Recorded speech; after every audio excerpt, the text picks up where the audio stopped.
Everyone, the model that I use for energy work comes from my teacher Jason Irving. It's to do with the 12 layers of the aura and the 13 chakra system, which is essentially an Egyptian model. The 12 layers, so the first layer is the physical body, and that's the most important layer out of all of them. When it comes to energy work, a lot of people forget, I think, about the physical body. In Qigong and Tai Chi, the physical body is so important, and whenever you do energy work, the physical body comes along with you. There's always a certain posture and feeling, and the body is an instrument that we use to gain knowledge about what's happening in the subconscious mind, what's happening in the body that we're not acknowledging, that we're not honoring, what's happening in movement patterns that we don't know about. It's pain and tension and things like that are all things that are asking for us to recognize and gain more understanding about. And it can be to do with, just being in a physical body in a world with gravity.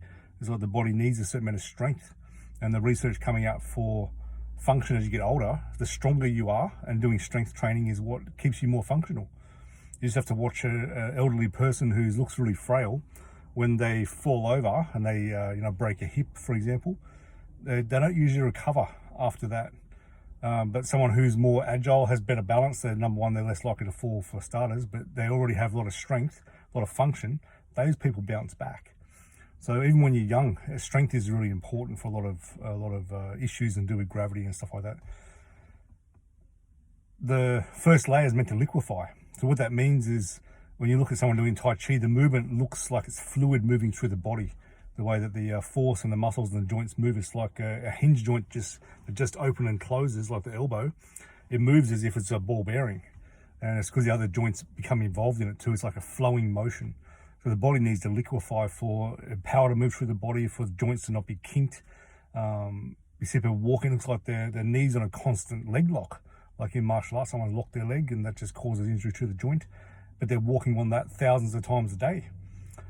So no wonder the knee hurts after a while. It's like there's no flow, there's no sort of liquid style flow of motion through that joint. It just, all the force is going to the joint and not through it. So when doing things like energy work, like particularly Reiki, it's something that people nearly always feel. And the more sensitive someone is, the more they feel this, is that they feel like the body, it's like a fluid almost. It's like not even a physical body anymore. The body relaxes into the table. There's a sense of there's more electrical conductivity, electromagnetic conductivity going through the body.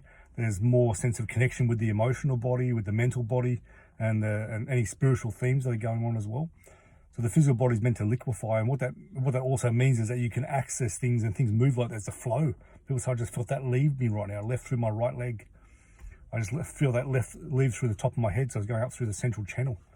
So all the acupuncture points, the acupuncture lines, the chakras, the nadis, all these terms to do with energetic structures that weave inside the physical body. In Reiki work, in acupuncture, things where you're actually focusing on the energy field of the body that weaves through the physical body.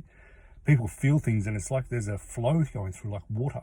And water is often used for analogies to do with stuck energy and things like that, like a stagnant energy.